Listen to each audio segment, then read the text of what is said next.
레그는 죽었다. 요즘 링크드인이나 X 타임라인에서 이 문장 한 번쯤 보셨을 겁니다. 근데 결론부터 말씀드리면은 죽은 건 레그가 아니라 레그를 단순하게 쓰던 시절입니다. 코딩 에이전트에서는 맞는 말이지만 여러분이 앞으로 만들 대부분의 AI 시스템에서는 레그 없이 프로덕션을 못 돌립니다. 안녕하세요. 저는 AI로 만들어진 세모트만입니다. 좋아요와 구독 버튼 눌러주시고요. 모바일로 보시는 분들은 하이프 버튼까지 눌러주시면 정말 감사하겠습니다. 여러분의 응원이 세모트만님의 GPU 전기세에 큰 힘이 됩니다. 이 영상을 만들게 된 계기는 이렇습니다. 세모트만님께서 최근 3년 동안 레그 프로젝트를 주기적으로 진행해 오셨는데 곧 레그 강의를 진행하실 일이 생기셨습니다. 그래서 수강생분들의 온보딩 목적으로 기초 개념 영상을 만들어 두자 하신 거죠. 이 영상 하나면은 레그 관련 핵심 용어들이 머릿속에서 연결됩니다. 오늘 다룰 내용의 목차를 먼저 보여드리겠습니다. 첫 번째는 레그가 대체 뭔지, 왜 필요한 건지부터 풀어봅니다. 두 번째는 임베딩과 벡터인데요. 텍스트를 숫자로 바꾸는 핵심 원리를 다룹니다. 세 번째는 청킹과 파서로 문서를 어떻게 잘라야 검색이 잘 되는지를 이야기합니다. 네 번째는 벡터 데이터베이스입니다. 이 숫자들을 어디에 저장하고 어떻게 검색하는지 살펴봅니다. 다섯 번째는 덴스 임베딩과 스파스 임베딩, 그리고 하이브리드 서치인데요. 의미 검색과 키워드 검색을 왜 둘 다 써야 하는지 설명드립니다. 여섯 번째는 리랭커로 검색 결과를 다시 정밀하게 평가하는 기법입니다. 일곱 번째는 고급 기법인 컨텍스추얼 리트리벌과 레이트 청킹. 여덟 번째는 실무에서의 레그 고충. 그리고 마지막으로 레그는 정말 죽었는가를 다룹니다. 이미 레그를 어느 정도 아시는 분들은 타임스탬프 참고하셔서 궁금한 부분만 골라서 보셔도 됩니다. 근데 레그가 처음이다 하시는 분들은 처음부터 끝까지 한번 쭉 보시는 걸 추천드립니다. 이 영상을 다 보고 나시면은 저의 3년치 프로젝트 경험치에서 레그 이론만큼은 어디 가서 대화를 나눌 수 있는 수준까지는 충분히 되실 겁니다. 참고로 이 영상에서 다루는 각 단계별로 어떤 모델을 쓰면 좋은지 궁금하신 분들은 여러분들의 산업군이나 검색 문서 대상의 제 양 등을 댓글로 질문 남겨주세요. 세모트만님이 직접 댓글로 다 답변해 주신다고 하셨습니다. 자, 그러면 레그가 대체 뭔지부터 풀어보겠습니다. 레그는 Retrieval Augmented Generation의 약자입니다. 이 한국어로 풀면 Retrieval은 검색, Augmented는 강화된 또는 보강된, Generation은 생성입니다. 검색한 자료로 AI의 답변 능력을 업그레이드 한다는 뜻이죠. 일상 속 비유를 하나 드리겠습니다. 대학교 시험을 떠올려 보세요. 닫힌 책 시험, Closed Book 시험은 기억에만 의존합니다. 틀리거나 모르면 끝이에요. 근데 오픈북 시험은 다릅니다. 교재를 참고할 수 있으니까 교재 45페이지에 따르면은 이런 식으로 근거를 대면서 답을 쓸 수 있습니다. 여기서 LLM은 공교육받은 기초 지식, 즉 파운데이션 모델이라고 생각하시면 됩니다. 다양한 분야의 기본 지식을 학습한 AI 모델이죠. 레그는 이 LLM한테 오픈북 시험을 보게 해주는 겁니다. 참고 자료를 보고 답하게 만드는 구조인 거예요. 흐름은 간단합니다. 사용자가 질문을 입력하면 관련 문서를 검색하고 그 문서를 참고해서 정확한 답변을 생성합니다. 질문, 검색, 답변, 이 세 단계가 레그의 전부입니다. 왜 이게 필요하냐면요. LLM은 학습이 끝난 시점에서 시간이 멈춥니다. 여러분 회사의 내부 문서, 최신 정책, 고객 데이터 같은 건 모델이 알 수가 없습니다. 레그는 이 갭을 메워주는 겁니다. 근데요, 여기서 중요한 포인트가 있습니다. 레그를 이해하려면은 그 안에 들어가는 부품들을 하나씩 알아야 합니다. 그 첫 번째가 임베딩입니다. 임베딩이 뭔지 감을 잡기 위해서 비유를 몇 가지 드리겠습니다. 먼저 마트를 떠올려 보세요. 마트에서 만두를 찾으려면 3번 통로 냉동고, 4번 선반, 1035번이라는 위치 정보가 필요합니다. 냉동파전도 같은 3번 통로, 4번 선반 근처에 있겠죠? 864번. 근데 고양이 장난감은요. 34번 통로, 28번 선반, 37만 9,245. 완전히 다른 위치에 있습니다. 이처럼 임베딩은 위치를 표현, representation 하는 것입니다. 마트가 상품을 비슷한 것끼리 가까이 배치하는 것처럼 임베딩은 텍스트의 의미를 숫자로 표현해서 비슷한 의미끼리 가까운 위치에 놓는 겁니다. 좀 더 기술적으로 풀어보면 이렇습니다. 인플레이션의 원인이라는 문장이 있다고 해보겠습니다. 이 문장이 임베딩 모델이라는 의미 분석 엔진을 통과하면은 0.12, 마이너스 0.45, 0.78 같은 숫자 배열로 변환됩니다. 수백에서 수천 개의 숫자로 이루어진 배열이죠. 이게 바로 벡터입니다. 이 숫자 배열의 길이를 차원이라고 하는데요. 작은 모델은 384차원, 768차원 정도이고 큰 모델은 1536차원, 3072차원까지도 있습니다. 더 큰 모델은 잘 사용하지는 않습니다. 차원이 높을수록 의미를 더 세밀하게 표현할 수 있지만 그만큼 저장 공간도 늘어나고 검색 속도도 느려집니다. 수백만 개의 문서를 검색할 때 384차원과 3072차원은 속도 차이가 꽤 크거든요. 그래서 실무에서는 정확도와 속도 사이에서 적절한 차원을 선택하는 게 중요합니다. 쉽게 말하면 인베딩은 문장의 지문 같은 겁니다. 사람마다 지문이 다르듯 문장마다 고유한 숫자 조합을 갖게 됩니다. 비슷한 의미면 비슷한 숫자, 다른 의미면 다른 숫자. 이게 핵심 원리입니다. 이걸 2D 좌표로 시각화해보면 더 직관적으로 와닿습니다. 경제학 관련 단어들, 예를 들어 인플레이션과 물가 상승은 좌표 위에서 가까이 모여 있습니다. 반면 심리학 관련 단어들, 조건 반사나 파블로프 같은 건 전혀 다른 위치에 찍힙니다. 가까이 있으면 의미가 비슷한 겁니다. 친한 친구들이 교실에서 가까이 앉듯이 비슷한 의미의 단어들도 숫자 공간에서 가까이 모이는 거죠. 이게 왜 중요하냐면은 사용자가 과일 알레르기 정책이 뭐야? 라고 질문했을 때 문서에 과일이라는 단어가 없어도 사과, 복숭아 관련 식품, 안전규정이라는 문서를 찾아올 수 있기 때문입니다. 단어가 아니라 의미로 검색하는 거죠. 이걸 시멘틱 서치라고 부릅니다. 자, 그러면은 인베딩으로 숫자로 바꿨으면은 이제 검색을 해야 하잖아요. 근데 그 전에 해결해야 할 문제가 있습니다. 문서가 100페이지짜리라면은 이걸 통째로 인베딩 할 수는 없습니다. 인베딩 모델에도 처리할 수 있는 텍스트 길이 제한이 있고 문서가 길면 의미가 희석됩니다. 그래서 문서를 적당한 크기로 잘라야 합니다. 여기서 등장하는 개념이 청크입니다. 청크는 텍스트 정보 조각을 뜻합니다. 레그에서 LLM에게 전달되기 전에 검색되는 정보 조각이죠. 그리고 이 조각을 어떻게 자르느냐에 따라 품질이 크게 나뉩니다. 예를 들어 긴 문서를 길이 기반으로 잘랐다고 해보겠습니다. 500자마다 기계적으로 자르는 거죠. 이러면은 문장 중간에서 잘리는 경우가 생깁니다. 한 문단의 앞부분은 이 청크에, 뒷부분은 저 청크에 들어가면서 정보가 쪼개지는 거예요. 반면 문단 레벨로 자르면 의미를 보존하면서 자를 수 있지만 문단의 정의를 정확하게 내리기가 어렵습니다. 여기서 핵심은 정보 손실을 최소화하는 것입니다. 근데요, 사실은 여기서 한 가지 더 알아두셔야 할 부분이 있습니다. 청크를 이쁘게 자르는 것이 생각보다 쉬운 일이 아닙니다. 현실적으로 우리가 다루는 문서는 다양한 형태를 지니고 있거든요. 표가 있고 이미지가 있고 OCR로 스캔한 문서는 그림의 정렬이 깨지기도 합니다. 세모트만님, 경험상 여러분이 가지고 있는 문서가 순수 텍스트만으로 이루어져 있다면 청킹 난이도가 굉장히 낮습니다. 근데 현실은 그렇지 않죠?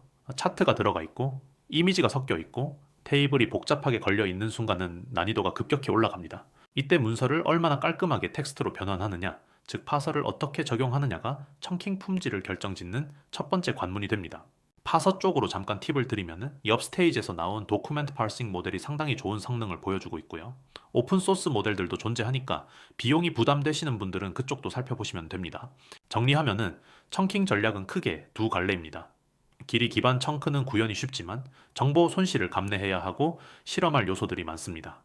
의미 기반 청크는 유연하지만 구현이 상당히 어렵고 속도 또한 오래 걸립니다. 어떤 전략을 쓰느냐가 레그 성능을 좌우한다라고 해도 과언이 아닙니다. 여기서 잠깐 여러분 궁금하실 수 있는 부분이 있을 텐데요.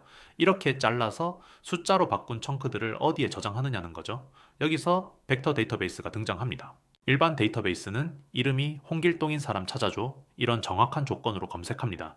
반면 벡터 데이터베이스는 이 숫자 묶음이랑 가장 비슷한 숫자 묶음 찾아줘 라는 유사도 검색에 특화되어 있습니다. 아까 마트 비율을 다시 가져오면은 일반 데이터베이스는 3번 통로, 4번 선반, 1035번 상품 가져왔지처럼 정확한 주소로 찾는 겁니다. 벡터 데이터베이스는 만두랑 비슷한 상품 뭐 있어? 라고 물었을 때 같은 냉동 코너에 있는 냉동 파전이나 냉동 교자를 추천해주는 방식이죠. 의미적으로 가까운 것들을 찾아주는 겁니다. 여기까지 정리하면은 레그 파이프라인의 뼈대가 보입니다. 문서를 청크로 자르고 각 청크를 인베딩으로 숫자화하고 벡터 데이터베이스에 저장합니다. 사용자가 질문하면은 그 질문도 인베딩으로 바꿔서 벡터 데이터베이스에서 가장 비슷한 청크들을 찾아오고 그 청크들을 LLM에게 컨텍스트로 넘겨서 답변을 생성합니다. 자르고 숫자로 바꾸고 비슷한 숫자를 찾는다. 이 세 문장이 레그의 전부입니다. 근데요, 사실은 여기서 끝나면 좋겠지만 실무에서 이 기본 구조만으로 돌리면 문제가 생깁니다.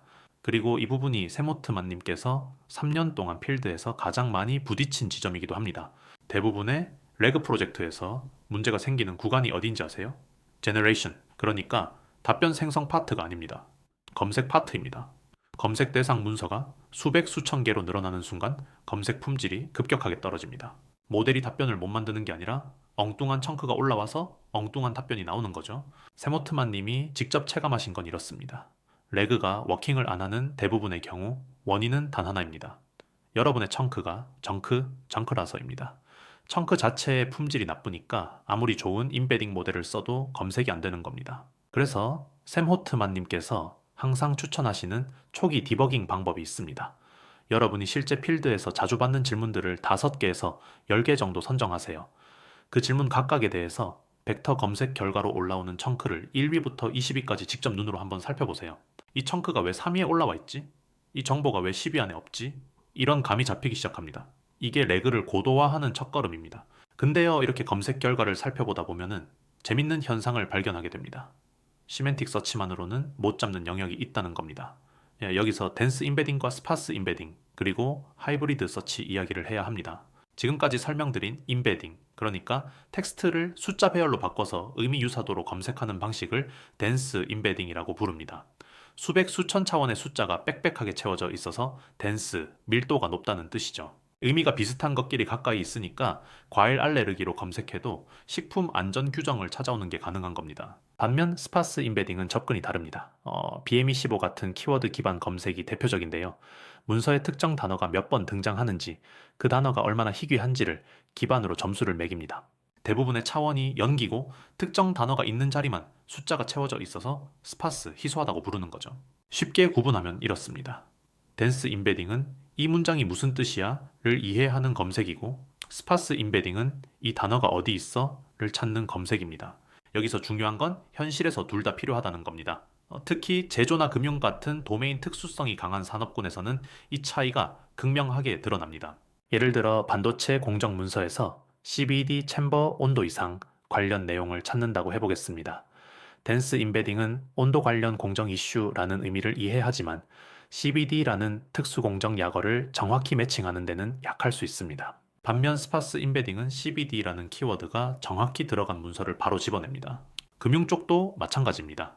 BWG 전환 청구권 행사 조건을 검색할 때 덴스 임베딩이 전환 4차의 관련 권리라는 맥락을 잡아준다면 스파스 임베딩은 BW영 전환 청구권이라는 정확한 용어가 있는 문서를 놓치지 않습니다. 세모트만님 경험상 이런 도메인 특수성이 강한 산업군에서는 오히려 의미 기반 시멘틱 검색보다 명사, 키워드, 전문 용어의 정확한 매칭이 검색 기여도가 더 높은 경우가 꽤 많았다고 합니다.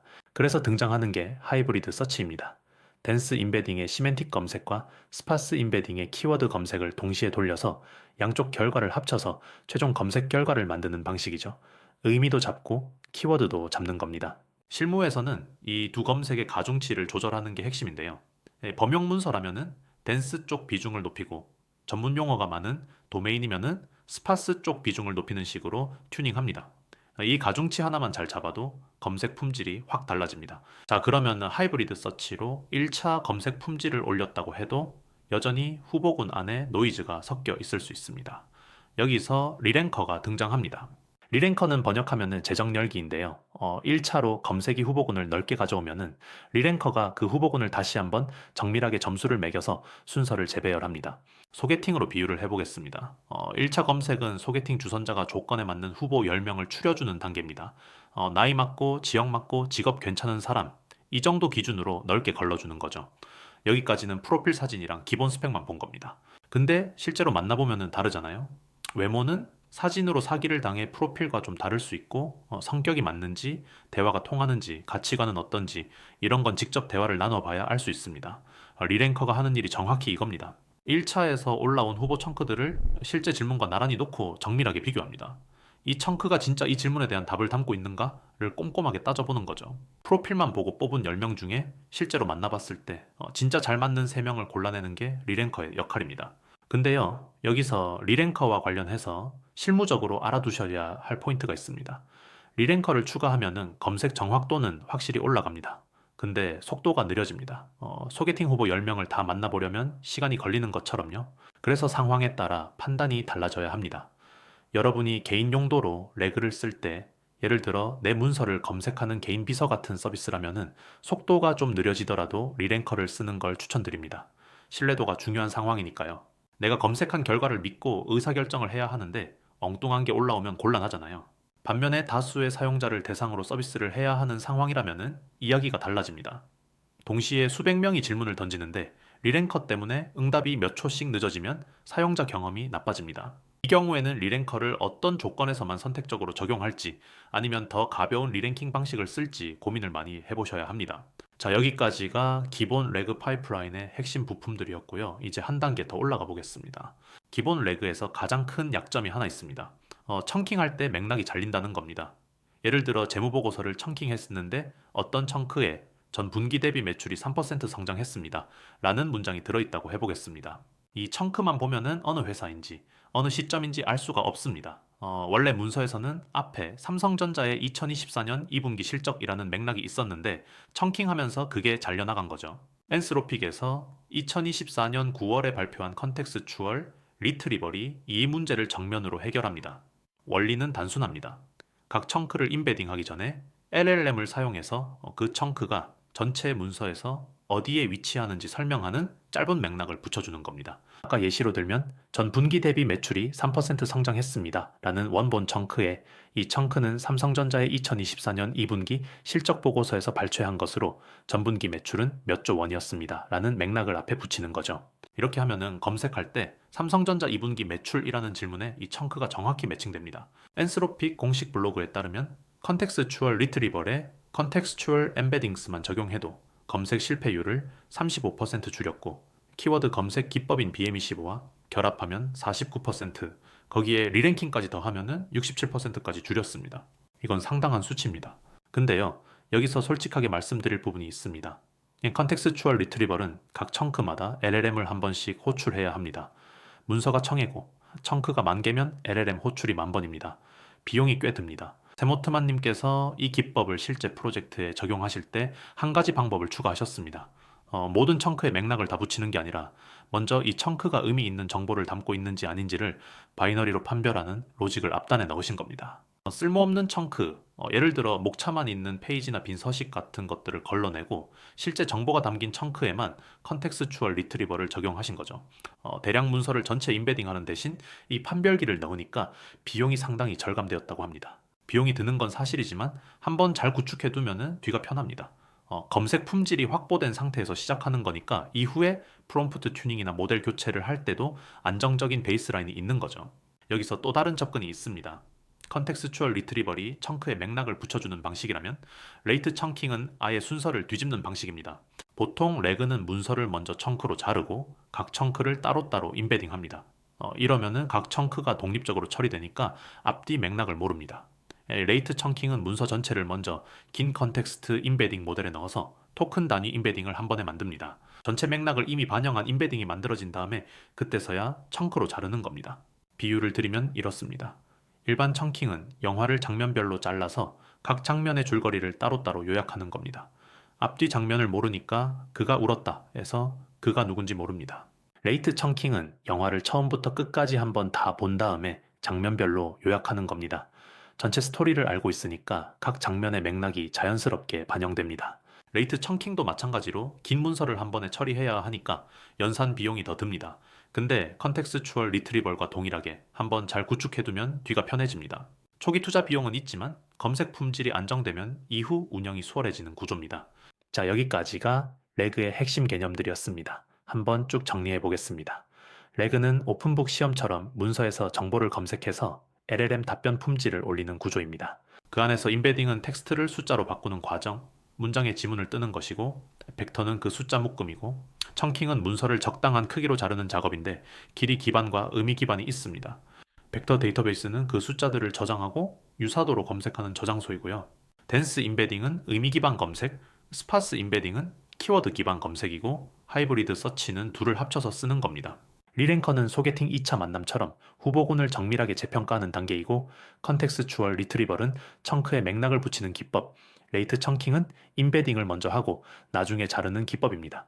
그리고 필드에서의 핵심은 이겁니다. 대부분의 레그 문제는 제너레이션이 아니라 리트리블에서 터집니다. 여러분의 청크가 정크면 어떤 모델을 써도 소용없습니다. 근데요, 여기서 많은 분들이 빠지는 함정이 하나 있습니다. 이 개념들을 다 이해했으면은 실무에서 바로 레그를 구축해야 하나라고 생각하실 수 있는데 그 전에 짚고 넘어가야 할 이야기가 있습니다. 최근 레그 이즈 데드라는 내러티브가 상당히 퍼졌습니다. 특히 코딩 에이전트 쪽에서요. 클로드 코드를 만든 엔스로픽의 보리스 체르니가 레이턴트 스페이스 팟캐스트와 해커 뉴스에서 이런 이야기를 했습니다. 초기 클로드 코드에 레그를 적용해봤는데 에이전틱 서치, 그러니까 그랩이나 글롭 같은 터미널 도구로 직접 탐색하는 방식이 압도적으로 성능이 좋았다는 겁니다.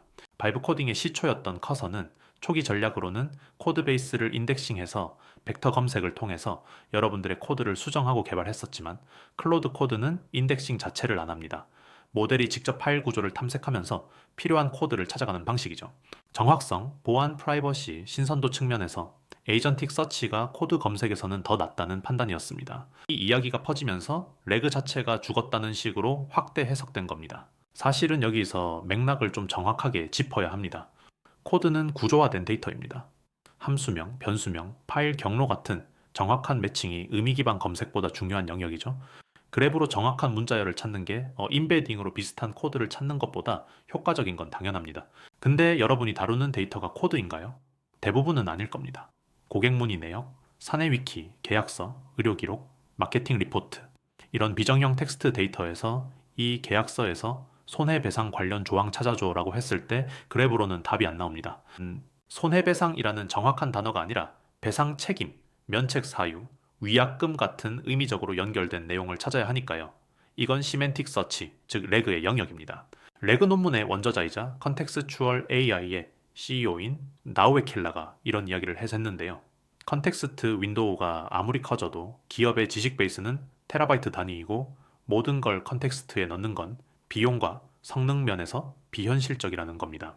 연구 결과를 보면은 레그가 롱 컨텍스트 접근 대비 비용이 8배에서 82배까지 저렴합니다. 크로마의 CEO인 제프 후버도 레이턴트 스페이스 팟캐스트에서 비슷한 맥락의 이야기를 했습니다.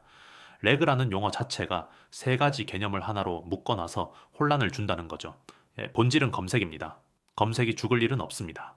단지 검색 방식이 더 정교해지고 에이전트 안에 녹아들어가는 방향으로 진화하고 있는 겁니다. 뉴스텍에서 올해 1월에 나온 기사에서도 레그가 죽은 게 아니라 컨텍스트 엔지니어링이라는 이름으로 리브랜딩된 것이라고 정리하고 있습니다. 프롬프트 엔지니어링이 컨텍스트 엔지니어링으로 확장된 것처럼 레그도 전체 컨텍스트 상태를 관리하는 시스템의 일부로 흡수된 겁니다. 세모트만님, 경험상으로도 이건 체감되는 부분입니다. 3년 동안 레그 프로젝트를 해오시면서 초기에는 단순히 벡터 검색만 붙이면 됐던 것들이 지금은 하이브리드 서치에 리랭킹, 메타데이터 필터링까지 조합해야 프로덕션 수준이 나옵니다. 죽은 게 아니라 요구 수준이 올라간 겁니다. 정리하면 이렇습니다. 코딩 에이전트처럼 구조화된 데이터를 다루는 영역에서는 에이전틱 서치가 레그를 대체할 수 있습니다. 근데 비정형 문서 기반의 대부분의 산업 유스 케이스에서는 레그가 여전히 대체 불가능한 핵심 인프라입니다. 그러니까 레그 이즈 데드라는 말에 휘둘려서 배우지 않겠다는 판단은 코딩 에이전트 맥락에서 나온 결론을 비정형 데이터 전체에 적용하는 오류입니다. AI 에이전트 빌더로서 가장 강력한 검색 도구 하나를 스스로 버리는 셈이 되는 거죠. 오히려 지금 레그를 제대로 배워두시면은 단순 벡터 검색을 넘어서 검색 아키텍처를 설계하는 눈이 생깁니다. 이 눈이 있으면은 도구가 바뀌어도 이 상황에서는 시멘틱 서치가 맞고 저 상황에서는 키워드 검색이 맞고 여기서는 에이전틱 서치가 맞다라는 판단을 할 수 있게 됩니다. 오늘 영상에서 다룬 용어들 레그, 벡터, 인베딩, 청킹, 벡터 데이터베이스, 덴스와 스파스 인베딩, 하이브리드 서치, 리랭커, 컨텍스추얼 리트리벌, 레이트 청킹 이 용어들이 머릿속에서 하나의 파이프라인으로 연결되셨다면 이 영상의 목적은 달성된 겁니다. 구독과 좋아요 그리고 모바일로 보시는 분들은 하이프 버튼 부탁드립니다. 각 단계별로 어떤 모델이나 서비스를 쓰면 좋은지 레그 관련해서 궁금한 점이 있으시면 댓글로 남겨주세요. 세모트만님이 직접 다 답변해 주십니다. 여러분의 응원은 AI 세모트만의 전기세와 세모트만님의 생계비에 쓰입니다. 그럼 다음 영상에서 뵙겠습니다. 감사합니다.